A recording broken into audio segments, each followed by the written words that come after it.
Okay. It was better with this technology. Draw, I would take a big whiteboard and draw at the very top of the board a circle. And the circle would have like a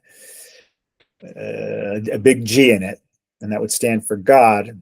And then there'd be many lines coming out of the circle, kind of like lines coming out of a picture of a sun. But at the end of each line, we could put another circle, and that would be like, okay, different people, different places, different religions, but they all come from the same source. And that's what I want to drive home. I think people get so confused. I guess the expression is losing the forest for the trees. And, you know, there's just, there's something that draws us all together, that binds us all together. And we could call that Allah or God or Hashem or many different names. Now, some people are very confused and they think that it's their job to um, really judge others harshly and execute their judgment, sometimes in horrible ways.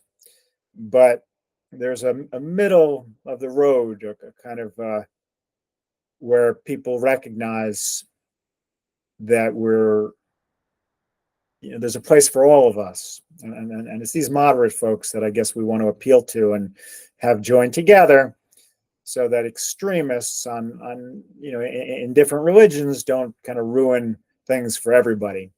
An extremist, someone that feels my way is right. I won't even listen to anybody else's approach, and everyone else should be destroyed. It's just it doesn't create a good reality here on Earth. And so the moderate voices have to get stronger, more vocal, or at least work together quietly.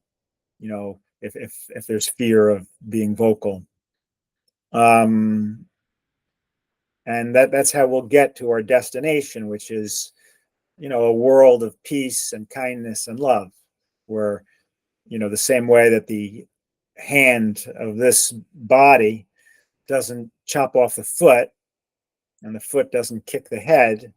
This world body is kind of like the same, where there are different parts of the body with different skills and abilities, but we're all here for a reason. We all can work together, and we have to stop trying to destroy parts of our own world body, because it's the same thing as destroying a part of one's own body.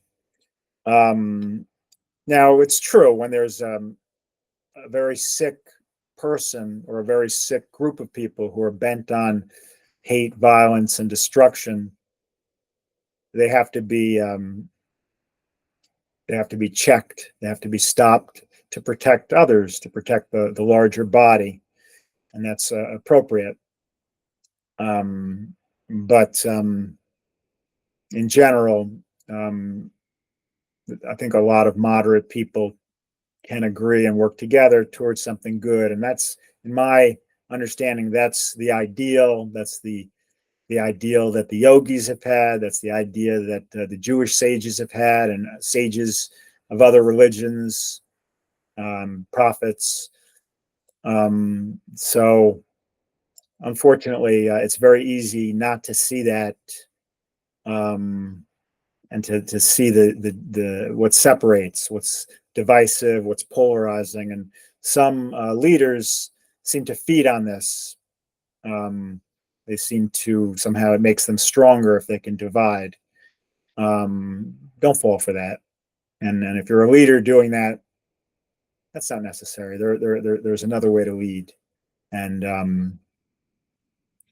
you can be a unifying factor and lead, and things will work better. You see, when we divide, a country ends up weak.